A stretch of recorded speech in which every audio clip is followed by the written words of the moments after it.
My name's Vanessa. I'm a lightworker and I'm here to help. In this video, I want to talk about fear. Fear is something that every human and animal has to deal with, and something that affects us really on a daily basis.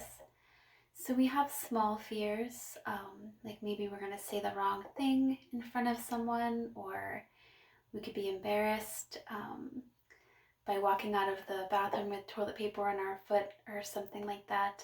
And then we have our much greater fears of being physically harmed, of loss and death, things like that. So first I want to talk about how fear is not a bad thing. In fact, as you know, we depend on fear to keep us alive, and as a species, we would not last very long without fear.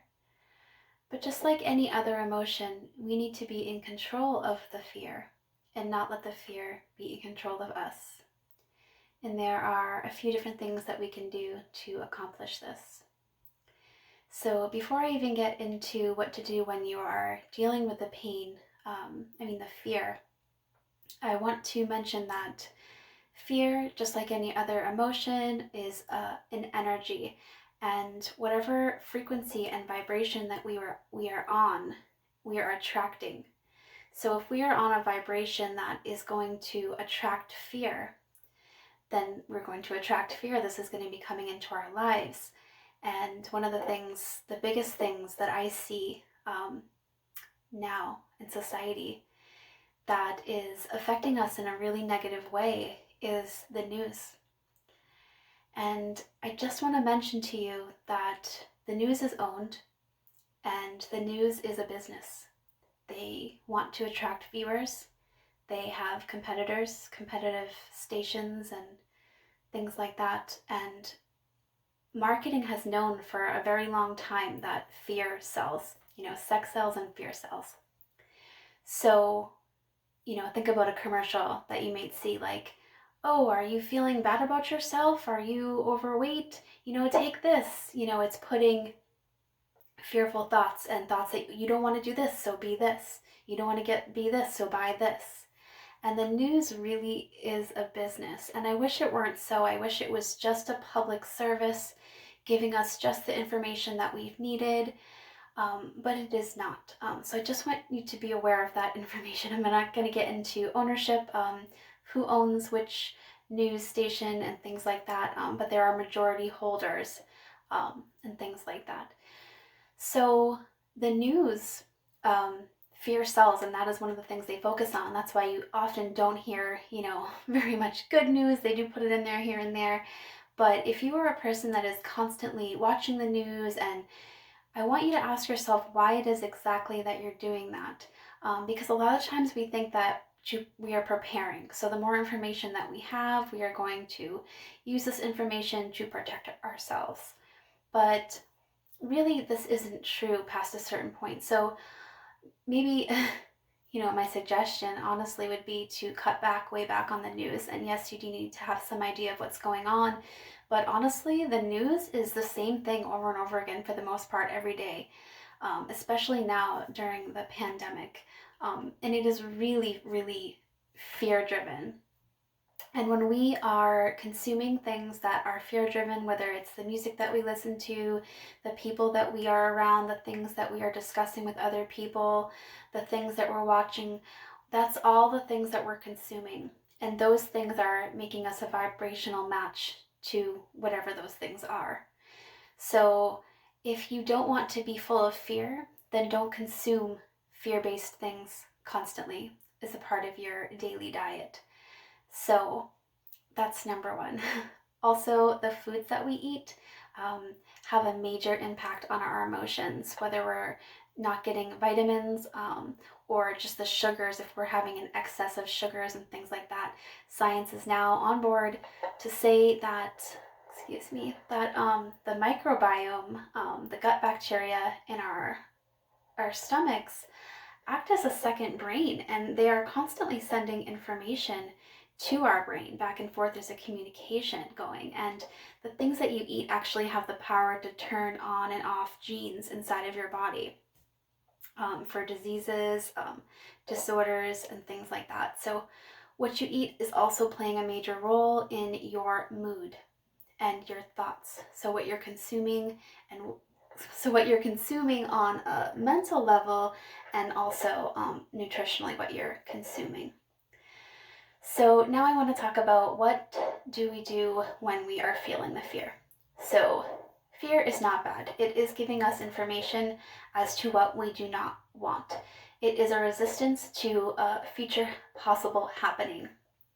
So the first thing that we could do is ask ourselves when the fear comes up, is this helpful right now? So you have a thought that comes up, and for me, a fear that I have been dealing with, and I do want to say, side note real quick, that this is something I'm actively really working on, and I have really such a desire, and I can see and touch the brim of being free from fear, and I am really going to work on this. This is not completely free because we need it, like I said, as a survival, to stop us from doing things that will kill us or get us killed. But I'm talking about unnecessary fear, and specifically main fears that I have, my fears. And one of the fears that I've always had, and that keeps coming up, not so much now, but was of war, of just all of a sudden being in, war is upon us. And so when this fear, I'm going to use this as an example. So say you're a person who this fear pops into your mind, and all of a sudden you get this image of, I don't know, maybe cars driving by, or, a bomb going off or something like that, and you feel the fear. So what I can do is ask myself, is this fear helpful to me right now? And I could say in this situation, no, it isn't, because there is nothing going on. If I look outside my window, I'm not going to see that. So what is happening is this fear is preventing me from enjoying the peace of this moment. And while it is possible that this could happen, I really would like to enjoy myself in the meantime, right? So we don't want to waste the time that we have being a prisoner of this fear. So you ask yourself, is this fear helpful to me right now? Meaning, is it contributing anything, any information for me right now that I can use right now to protect myself? And oftentimes it's not. It's just a completely imaginary fear that we have. Maybe our children are out and we're afraid for their lives or something like that. And this is all things that are really not helpful. So is this fear helpful to me right now? And the second is to, instead of pushing it away, so oftentimes when we feel fear, we actually then become fearful that we're feeling fear. We're like, oh no, I don't want to feel like this. So you have the fear itself, and then the fear of, oh my gosh, I shouldn't be feeling like this. What does this mean? And oh, maybe there's something wrong with me. So we have all these other thoughts coming in on top of it. So the second thing we can do is to accept the fact that fear is a natural byproduct of being alive. It's a natural thing that's going to happen to humans, and it's not necessarily a bad thing. It's what we make of it. So when we receive the fear, what do we do with it? And if you have a fear like me that is coming up all the time, with that example that I had about war, it's just like any other emotion where you need to sit with the pain, and you can't turn away from it, and you can't grab anything else you can get your hands on to stop it. We have to go through the pain. So face the fear head on. So for me, what I've been trying to do is ask myself, okay, well, what would it mean if this were to happen, the sudden war around you, outside of your door, and to come to terms and accept what that would be like and what would happen, and to spend time with it. I was actually watching some guy earlier today, and he was talking about take your fears on a romantic date, and I thought it was kind of weird, but yeah, what he was really meaning was to just sit with it. even on a weekly basis if you need to, and to face it. Okay, what would that mean? What would it feel like?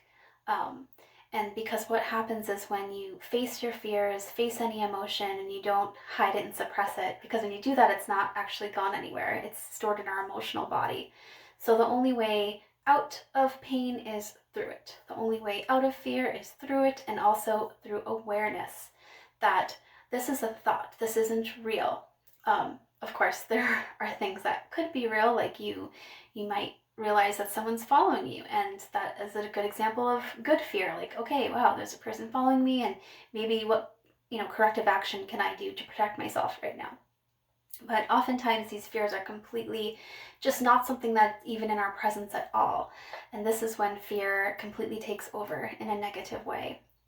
So we don't want to be feeding ourselves constantly with negativity, whether it's even people around us, what we're watching, what we're listening to. We want to be eating nutritious foods, lowering our intake of sugars, and processed foods as well. Pesticides are another thing. And also, like I had said before, the main reason that I am almost vegan is because I understand that energy is not destroyed and it is just transferred, but animals, when they are in line to be slaughtered, or even just in the situation that they're in, there's a massive amount of fear going on, and some of that is stored into the body, and then we eat the body. So this is the main reason I don't eat meat, and many spiritual teachers and spiritual people don't eat meat for this reason. But so I just encourage you to look at fear a little bit differently, and to try not to be afraid of fear, because it is there trying to protect ourselves. So it's us having to have the awareness of, is this fear helping me right now? And if it's not, then you can face it, sit with it, and at this point, you can try to distract yourself. At this point, after you have acknowledged that this isn't going to help you, there's no benefit for you to be feeling this fear right now. So at this time, then it would be good to distract yourself after you have sat with the fear for a little bit and acknowledged and asked some questions. Maybe even, so you can just learn a lot about yourself through your fears as well. But yeah, this is a really tough subject. It's a really heavy subject, and fear can be detrimental to our lives if we don't figure out a way to control it and not let it control us. So I wish you luck. I know I will definitely be making more videos about this in the future, as well as videos about negative emotions and negative thoughts, which again, spoiler alert, there are no such thing as negative emotions or negative thoughts. It is the meaning we give to it. So thank you so much. I can't wait to connect with you soon. Thank you.